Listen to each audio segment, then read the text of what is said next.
ನಿರಂತರ ಸುದ್ದಿಗಳಿಗೆ ಸಬ್ಸ್ಕ್ರೈಬ್ ಮಾಡಿ ನಮ್ಮ ಚಾನೆಲ್. ಈ ಬೆಲ್ ಐಕಾನ್ನ ಪ್ರೆಸ್ ಮಾಡಿ ತಾಜಾ ಸುದ್ದಿಗಳನ್ನ ಪಡೀರಿ.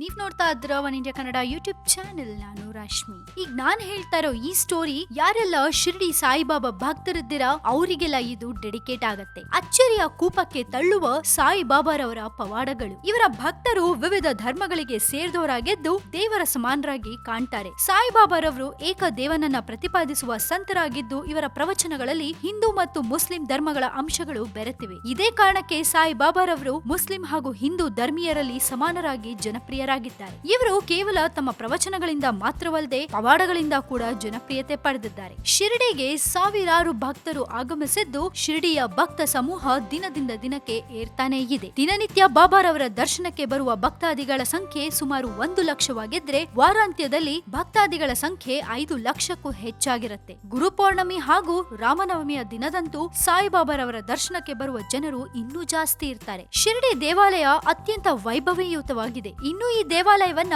1922ರಂದು ಸಾಯಿಬಾಬಾರವರ 4 ವರ್ಷದ ಮರಣದ ನಂತರ ನಿರ್ಮಿಸಲಾಯಿತು. ಈ ದೇವಾಲಯವನ್ನ ನಾಗ್ಪುರದ ಕೋಟ್ಯಾಧೀಶ ಶ್ರೀಮಂತ್ ಗೋಪಾಲ್ ರಾವ್ ಖಾಸಗಿಯಾಗಿ ನಿರ್ಮಿಸಿದ ದೇವಾಲಯವಾಗಿದೆ. ಶ್ರೀಮಂತ್ ಗೋಪಾಲ್ ಸಾಯಿಬಾಬಾರವರ ಪರಮ ಭಕ್ತರಾಗಿದ್ದರಿಂದ ಈ ದೇವಾಲಯ ನಿರ್ಮಾಣ ಮಾಡಿದ್ರು. ಸಾಮಾನ್ಯವಾಗಿ ಮಹಾರಾಷ್ಟ್ರದಲ್ಲಿ ನಿರ್ಮಿಸುವ ಎಲ್ಲಾ ದೇವಾಲಯಗಳು ಗೋಪುರದಂತೆ ಕಾಣುವ ಶಿಖರಗಳಿಂದ ನಿರ್ಮಿಸಲಾಗಿರುತ್ತೆ. ಈಗ ಈ ದೇವಾಲಯದ ಜವಾಬ್ದಾರಿಯು ಶ್ರೀ ಸಾಯಿಬಾಬಾ ಸಂಸ್ಥಾನ ಟ್ರಸ್ಟ್ಗೆ ನಿರ್ವಹಿಸಲಾಗಿದೆ. ಇನ್ನು ಸಾಯಿಬಾಬಾರವರ ಪವಾಡಗಳನ್ನ ಕೇಳಿದ್ರೆ ನಿಜಕ್ಕೂ ನಮಗೂ ಒಂದು ಕ್ಷಣ ಆಶ್ಚರ್ಯ ಆಗತ್ತೆ, ಹಾಗೆ ಮೈಯೆಲ್ಲ ರೋಮಾಂಚನವಾಗತ್ತೆ. ಇನ್ನು ಎಲ್ರಿಗೂ ಗೊತ್ತಿರೋ ಹಾಗೆ ಬಾಬಾರವರು ನೀರಿನಿಂದ ದೀಪ ಬೆಳಗಿದ್ದು. ಅಂದು ಫಕೀರರಾಗಿದ್ದ ಸಾಯಿಬಾಬಾರಿಗೆ ಮಸೀದಿಯಲ್ಲಿ ಹಚ್ಚುವ ದೀಪಕ್ಕೆ ಎಣ್ಣೆ ಕೊಳ್ಳಲು ಹಣವಿಲ್ಲದೆ ವರ್ತಕರಿಂದ ಎಣ್ಣೆಯನ್ನ ದಾನ ಪಡ್ಕೋಬೇಕಾಗಿ ಬಂದಿತ್ತು. ಆದ್ರೆ ಪ್ರತಿ ಬಾರಿ ಎಣ್ಣೆಯನ್ನ ದಾನ ನೀಡಿ ಬೇಸರಿಸಿದ ವರ್ತಕರು ಒಂದಿನ ತಮ್ಮಲ್ಲಿ ಎಣ್ಣೆ ಇಲ್ಲ ಅಂತ ಸುಳ್ಳೇ ಹೇಳ್ಬಿಟ್ರು. ಇವರ ಮಾತಿಗೆ ಯಾವುದೇ ಎದುರುತ್ತರ ನೀಡಿದ ಸಾಯಿಬಾಬಾ ದೀಪಗಳನ್ನ ನೀರಿನಿಂದ ತುಂಬಿಸಿ ಬೆಳಗಿಸಿದ್ರು. ಈ ದೀಪಗಳು ಸೂರ್ಯಾಸ್ತದ ಸಮಯದಿಂದ ಮಧ್ಯರಾತ್ರಿವರೆಗೆ ಎಣ್ಣೆ ಉರಿದಂತೆ ಉರಿದ್ವು. ಇದೊಂಥರ ನಿಜಕ್ಕೂ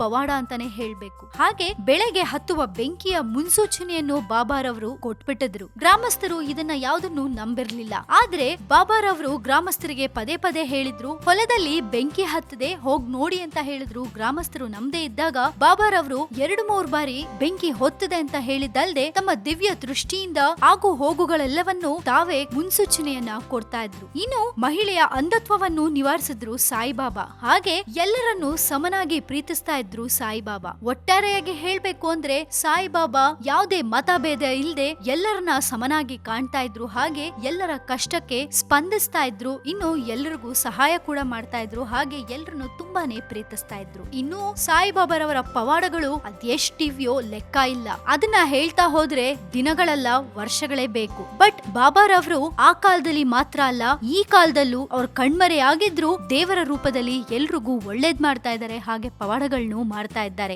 ಈಗಲೂ ಕೂಡ ಕನಸಿನಲ್ಲಿ ಬಾಬಾನ ನೋಡ್ದವ್ರಿದ್ದಾರೆ. ಹಾಗೆ ತಮ್ಮ ಎಕ್ಸ್ಪೀರಿಯನ್ಸ್ ಅನ್ನ ಕೂಡ ಶೇರ್ ಮಾಡ್ಕೊಂಡವರು ಇದ್ದಾರೆ. ಹೀಗೂ ನಿಮ್ಗೂ ಆಗಿದ್ಯಾ? ಆಗಿದ್ರೆ ನಮ್ಗೆ ತಿಳಿಸೋದನ್ನ ಮರಿಬೇಡಿ. ಎನಿವೇಸ್ ಬಾಬಾರವರ ಪವಾಡಗಳನ್ನ ಹಾಗೆ ಬಾಬಾ ಬಗ್ಗೆ ಹಾಗೆ ಶಿರ್ಡಿ ಬಗ್ಗೆ ಒಂದು ಸ್ಮಾಲ್ ಡೀಟೇಲ್ ಆಗಿ ಹೇಳಿದೀನಿ ಅಷ್ಟೇ. ಇದು ನಿಮ್ಗೆ ಇಷ್ಟವಾಗಿದೆ ಅಂತ ಅನ್ಕೊಂಡಿದೀನಿ. ಜೈ ಸಾಯಿರಾಮ್. ಯಾರಿಗೆಲ್ಲ ಈ ನಮ್ಮ ವಿಡಿಯೋ ಇಷ್ಟ ಆಗಿದೆ ದಯವಿಟ್ಟು ಅವರೆಲ್ಲ ಶೇರ್ ಮಾಡಿ, ಲೈಕ್ ಮಾಡಿ. ಜೊತೆಗೆ ಇದೇ ರೀತಿಯ ಇಂಟ್ರೆಸ್ಟಿಂಗ್ ಸುದ್ದಿಗಳಿಗೆ ನೀವು ಮರಿಬೇಡಿ ಸಬ್ಸ್ಕ್ರೈಬ್ ಮಾಡಿ ನಮ್ಮ one India Kannada YouTube channel. ನಿಮ್ಗೆ ಏನಾದ್ರೂ ಈ ವಿಡಿಯೋ ಬಗ್ಗೆ ಕಾಮೆಂಟ್ ಮಾಡ್ಬೇಕನ್ಸಿದ್ರೆ ಧಾರಾಳವಾಗಿ ಕಾಮೆಂಟ್ ಮಾಡಿ ಕಳಿಸಿ.